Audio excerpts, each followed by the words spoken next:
Elias sentia o peso de 10.000 metros de água sobre seus ombros cansados, muito antes de o casco de titânio do submersível começar a gemer sob a pressão excruciante daquela zona abissal. Fazia exatamente 10 anos que o oceano havia engolido seu irmão em uma expedição científica que nunca retornou. E desde aquele dia fatídico, o silêncio da superfície tornara-se uma tortura psicológica insuportável. Para Elias, a Fossa das Marianas não era apenas um acidente geográfico extremo, mas uma tumba aberta e faminta que se recusava a ser selada pela história.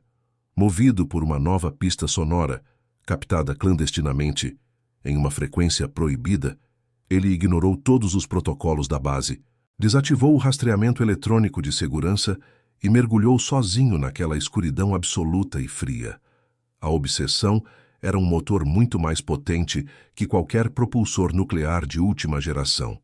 Cada metro que descia o afastava da luz reconfortante do sol e o aproximava de um passado que a ciência convencional não conseguia explicar. Ele olhava fixamente para a foto granulada e desgastada no painel de controle e prometeu a si mesmo que desta vez o eco teria um rosto e uma resposta definitiva.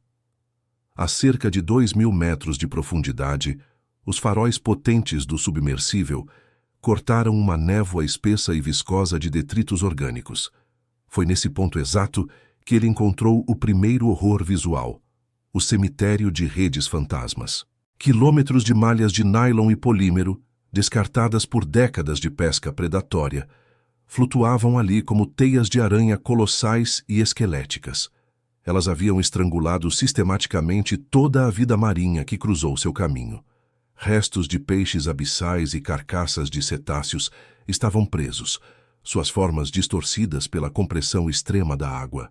No movimento lento e hipnótico das correntes de fundo, as redes pareciam se contorcer em silhuetas macabras que lembravam braços humanos erguidos e rostos em agonia silenciosa, como se o próprio mar estivesse tentando esculpir a dor em plástico velho.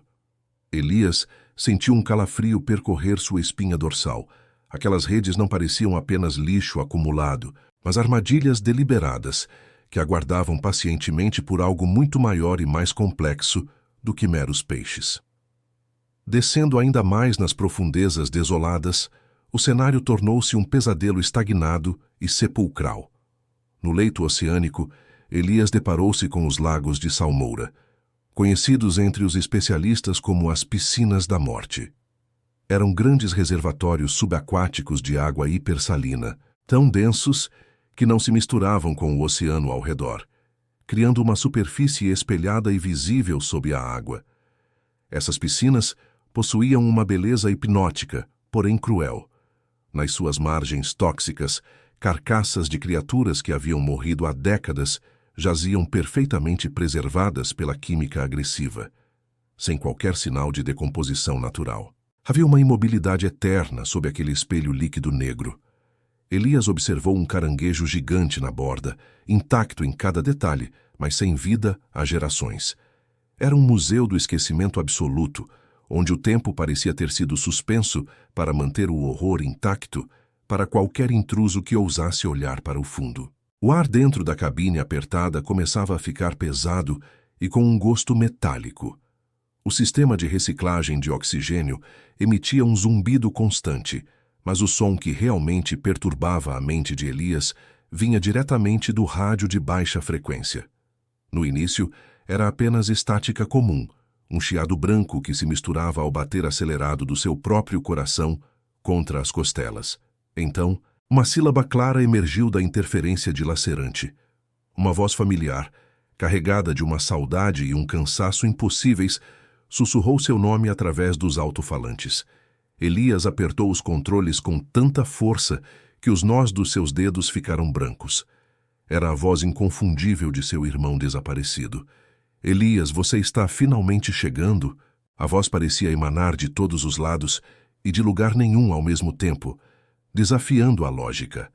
A pressão do casco aumentava, produzindo estalos metálicos que soavam como tiros de rifle, enquanto o piloto lutava desesperadamente para distinguir a realidade da loucura provocada pela profundidade extrema e pela solidão do abismo. Antes que pudesse responder ao fantasma que habitava sua mente, o sonar captou algo novo e profundamente perturbador. O fenômeno conhecido como som Júlia. Não era o canto de uma baleia nem o movimento natural das placas tectônicas da Terra. Era um ruído estruturado, uma sequência de frequências que desafiava qualquer origem biológica conhecida pelo homem. Elias enviou um pulso de sonar ativo, um chamado desesperado no escuro total da zona radal. Para seu horror absoluto, o abismo profundo respondeu imediatamente. O som Júlia alterou seu tom rítmico, imitando com perfeição o padrão exato do pulso enviado por Elias, como se algo vasto, monolítico e inteligente estivesse aprendendo a falar sua língua no fundo do mundo. O abismo não estava apenas ouvindo seus movimentos. Ele estava mantendo uma conversa ativa. Antes de continuarmos, inscreva-se no canal e nos conte nos comentários de onde você está assistindo. De repente, o radar de longo alcance começou a apitar freneticamente, alertando para uma anomalia massiva e estática. Um objeto de dimensões impossíveis apareceu na tela, algo que nunca constou em nenhum mapa náutico ou satelital oficial. Estava ancorado no ponto mais profundo da fenda, desafiando as leis conhecidas da geologia marinha. Elias aproximou o submersível com cautela extrema, e através da escotilha de acrílico reforçado, ele finalmente vislumbrou o impossível. Uma luz pulsante de um azul elétrico e sobrenatural que não deveria existir naquelas profundezas. Emanava diretamente do coração da escuridão. O objeto era geométrico, frio e parecia vibrar com o poder contido de uma estrela moribunda, iluminando as paredes escarpadas da fenda como um farol profano.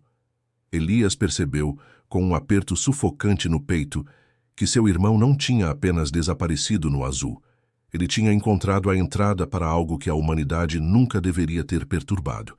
E agora, aquela mesma força antiga estava chamando por ele através do silêncio absoluto. O brilho azul pulsante hipnotizava Elias, agindo como um farol no vazio absoluto. As luzes de aviso no painel de titânio piscavam em um vermelho frenético, alertando que os níveis de bateria estavam em 18% e a reserva de oxigênio diminuía em um ritmo alarmante. Ele sabia que deveria iniciar o protocolo de subida imediata para ter qualquer chance de ver a superfície novamente, mas a promessa de respostas era um laço apertado em seu pescoço. Com um movimento decidido, ele empurrou a alavanca de propulsão, mergulhando o submersível em direção à anomalia luminosa, ignorando os bips estridentes da máquina que implorava por sua própria sobrevivência física naquela escuridão total. À medida que o veículo descia, a silhueta de um naufrágio colossal emergiu das trevas, iluminada pela estranha luminescência azulada. Era um navio negreiro do século XVIII, cujas madeiras estavam preservadas pela ausência de oxigênio e pelo frio extremo do fundo marinho. No entanto, algo estava errado. Ao direcionar os projetores para o convés, Elias sentiu náusea. As correntes não prendiam restos humanos comuns. Os esqueletos possuíam mutações grotescas. As mandíbulas eram projetadas com dentes afiados. Os dedos eram alongados, terminando em garras. E as colunas vertebrais apresentavam barbatanas ósseas. Aquelas criaturas pareciam ter sido colhidas do próprio abismo, uma linhagem de dor que a história humana jamais ousou documentar. Uma sombra imensa cruzou a visão de Elias, obscurecendo o brilho azul. Do topo do mastro apodrecido, uma criatura emergiu com uma lentidão majestosa. Era uma lula vampiro gigante, com dimensões que desafiavam toda a biologia. Seus tentáculos, cobertos por uma membrana negra, estavam adornados com espinhos bioluminescentes. Seus olhos, do tamanho das janelas do submersível, fixaram-se nele com uma inteligência fria e ancestral. Ela não atacou, apenas flutuava ali, vigiando o naufrágio como um carcereiro eterno. O coração de Elias martelava enquanto ele contornava o monstro, sentindo-se como um inseto diante de uma divindade sombria que guardava os portões de um mundo proibido e gélido. No leito de sedimentos próximo à popa, um objeto moderno chamou sua atenção. Era um diário de bordo digital, de caixa amarela, parcialmente enterrado. Elias utilizou o braço mecânico para resgatá-lo com as mãos tremendo. Ao conectar o dispositivo, a tela exibiu o número de série da expedição de seu irmão. A dor da perda transformou-se em medo puro. As entradas mostravam uma degradação mental acelerada. Seu irmão falava de sombras que sussurravam e de uma sede insaciável de mergulhar além dos limites. Ele não morrera em um acidente, fora levado pela escuridão. O dispositivo vibrava, enquanto coordenadas finais piscavam, apontando para um abismo ainda mais profundo e faminto. Continuando, ele encontrou um cabo de fibra óptica que pulsava com um ritmo biológico. Onde estava rompido, um fluido bioluminescente e quente jorrava como sangue neon.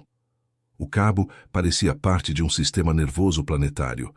Logo adiante, o cenário tornou-se um pesadelo. Formações minerais assemelhavam-se a pessoas em agonia. Eram estátuas de rocha viva, com expressões de terror congeladas em silicato. Cada detalhe, dos vincos nas testas às mãos erguidas, sugeria uma petrificação instantânea. Elias estremeceu ao ver rostos que pareciam familiares, como se o abismo zombasse dele e de sua busca. Aquelas figuras eram monumentos erguidos pelo próprio mar para celebrar o sofrimento eterno. O rádio explodiu em estática, mas a voz de seu irmão rompeu o ruído. Elias, olhe para a esquerda. Finalmente você chegou, sussurrou, com uma serenidade assustadora que gelou sua alma.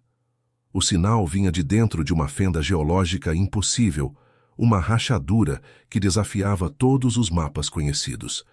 Aquela abertura levava ao coração da zona Hadal, de onde o brilho azul emanava agora, com uma intensidade que fazia a escotilha vibrar sob a pressão extrema.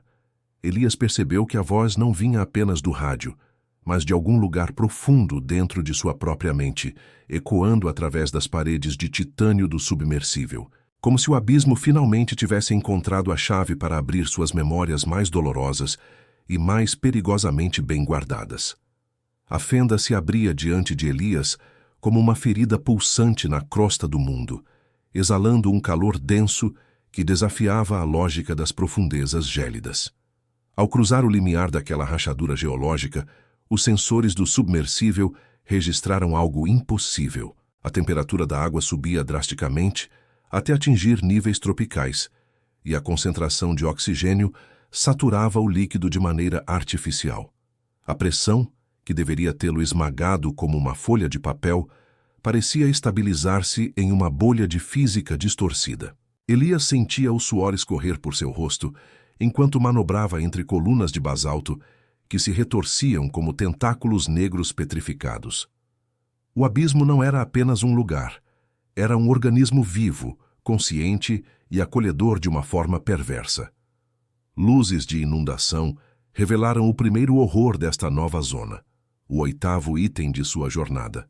Espalhadas pelo leito arenoso, carcaças de baleias jubarte modernas estavam dilaceradas por marcas de mordidas que desafiavam qualquer registro conhecido.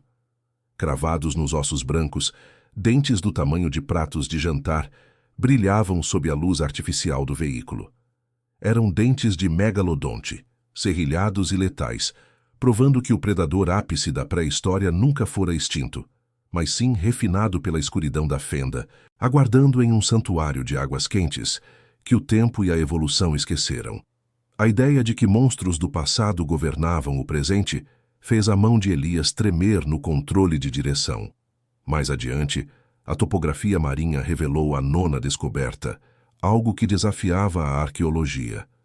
Uma cidade de vidro, estruturas geométricas perfeitas, como pirâmides e esferas feitas de um material translúcido e orgânico, erguiam-se do fundo marinho.